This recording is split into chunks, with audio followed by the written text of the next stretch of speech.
Hello friends, welcome to Tamil Food Masala. இன்னைக்கு நம்ம வீடியோல சூப்பரா ஒரு ரெசிபி நம்ம செய்ய போறோம். வீட்ல இட்லி மாவு மட்டும் இருந்தா போதும். நல்ல டேஸ்டா ஈவினிங் டைம்ல ஒரு ஸ்நாக்ஸ் வந்து நம்ம ரெடி பண்ணிடலாம். ஒரு கப் நிறைய நான் வந்து இட்லி மாவு எடுத்து வச்சிருக்கேன். இப்போ நான் ஒரு பாத்திரத்துல மாத்திக்கிறேன். வீட்ல மேக்ஸिमम நம்ம கிட்ட இட்லி மாவு இருந்துட்டே தான் இருக்கும்.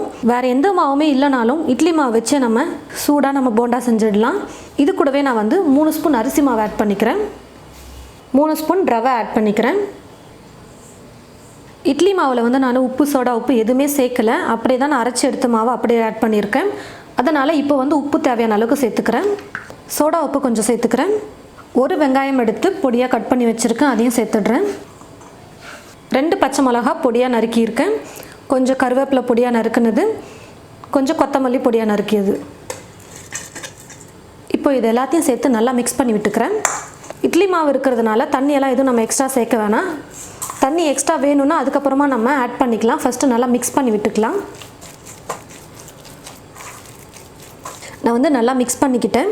நான் வந்து தண்ணியெல்லாம் வந்து எக்ஸ்ட்ரா எதுவும் ஆட் பண்ணிக்கல. இதுவே கரெக்டாக இலக்கமாக இருக்கிறதுனால நான் தண்ணி எதுவும் சேர்க்காமல் மிக்ஸ் பண்ணிக்கிட்டேன். பாருங்கள், எண்ணெயில் ரவுண்டாக எடுத்து போடுறதுக்கு கரெக்டாக இருக்குது பக்குவம். இப்போ வந்து ஒரு 5 நிமிஷம் அப்படியே நம்ம விட்டுடலாம். 5 நிமிஷம் கழித்து நம்ம போண்டாவை எண்ணெயில் போட்டு சுட்டு எடுத்துக்கலாம். மாவு மிக்ஸ் பண்ணி 5 நிமிஷம் நான் வச்சு எடுத்துக்கிட்டேன்.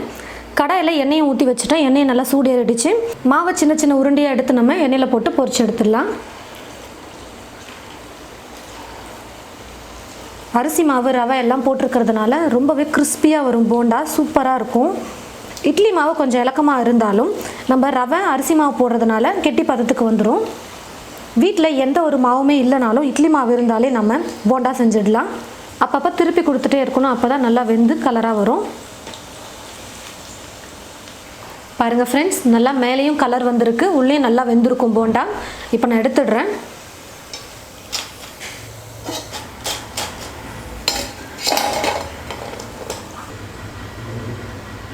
பாருங்கள் ஃப்ரெண்ட்ஸ், இட்லி மாவில் போண்டா வந்து நம்ம சூப்பராக ரெடி பண்ணிட்டோம். நம்ம இட்லி மாவு மட்டும் வச்சு செய்யாமல் கூடவே அரிசி மாவு ரவை சேர்த்துருக்கோம். அதனால் நல்லா மேலே கிறிஸ்பியாகவும் உள்ளே ரொம்ப சாஃப்டாகவும் போண்டா வந்திருக்கு. பாருங்கள்,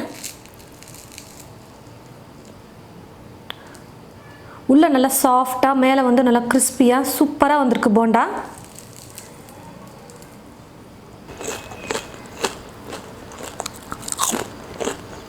ரொம்ப சிம்பிளாக நம்ம குண்டு குண்டாக போண்டா ரெடி பண்ணிட்டோம். இது போல் நீங்களும் உங்களுடைய வீட்டில் ட்ரை பண்ணி பாருங்கள். ட்ரை பண்ணி பார்த்துட்டு எப்படி இருக்குன்னு மறக்காமல் வந்து கமெண்ட் பாக்ஸில் கமெண்ட் பண்ணுங்கள்.